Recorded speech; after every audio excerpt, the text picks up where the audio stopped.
Salut! Alors aujourd'hui, on va voir comment est-ce qu'on peut réparer une fuite qu'on a ici avec très peu de moyens. Juste ça.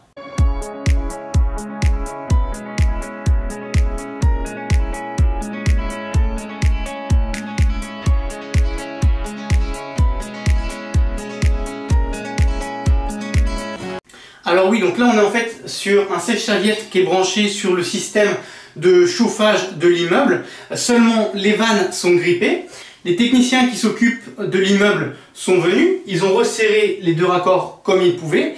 Mais il reste ici, on peut voir, tac, cette petite goutte d'eau qui coule en permanence. Mais bien sûr, cette fuite, ils ne vont pas la réparer maintenant parce que là, on est en période d'hiver, en période de chauffe, et pour la réparer, en gros, ce qu'il faut faire, c'est vider l'eau de tout l'immeuble, démonter, refaire un joint, remettre de l'eau, et puis aller voir tous les voisins des derniers étages pour purger leur radiateur. Donc ça, c'est une opération qu'ils vont faire pendant l'été. Mais en attendant, pour éviter d'avoir ce petit goutte à goutte en permanence, on va tenter quelque chose pour colmater cette fuite et puis que ça tienne au moins jusqu'au printemps.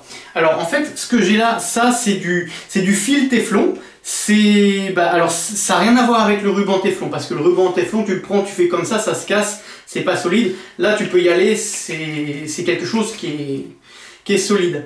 Et c'est un produit que j'ai toujours dans la caisse à outils. Je l'utilise très peu parce que je préfère faire du joint filasse, mais je l'ai toujours dans la caisse à outils parce que je sais que ça peut être utile. Et là, en l'occurrence, ça va être le cas.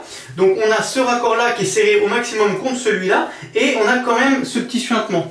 Et donc du coup, ce qu'on va faire, c'est qu'on va gratter ici le joint, et puis on va venir colmater avec ça. Alors pour ça, le seul outil qu'on va utiliser, c'est un tournevis plat.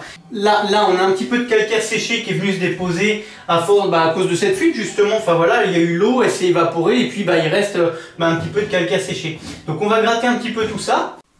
Voilà, donc là, j'ai enlevé l'excédent. Et maintenant, on va prendre ce fil téflon et puis on va en mettre entre les deux raccords.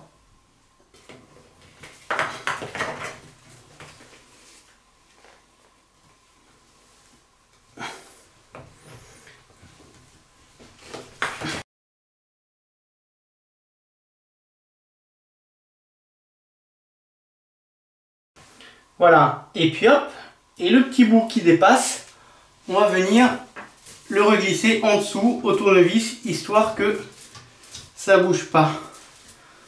Voilà, et en ayant fait ça, on a colmaté un petit suintement. Alors, je dis pas qu'on est sur du travail de plombier, non, loin de là. On est plus sur une solution à la MacGyver, mais c'est une solution qui va nous permettre de tenir jusqu'au printemps, et puis, en attendant que le technicien puisse intervenir et faire la réparation appropriée.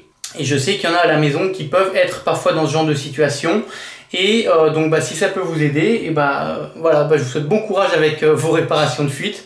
Et puis si jamais vous voulez plus d'informations sur les joints dans la plomberie, j'ai un guide que j'ai rédigé où j'explique toutes les différences sur les joints dans la plomberie en détail. Et puis vous avez juste à laisser votre prénom et votre email, et puis vous pouvez le télécharger gratuitement. Le lien est en dessous dans la description. Voilà, je vous dis bon courage pour vos travaux et je vous dis à plus tard. Salut!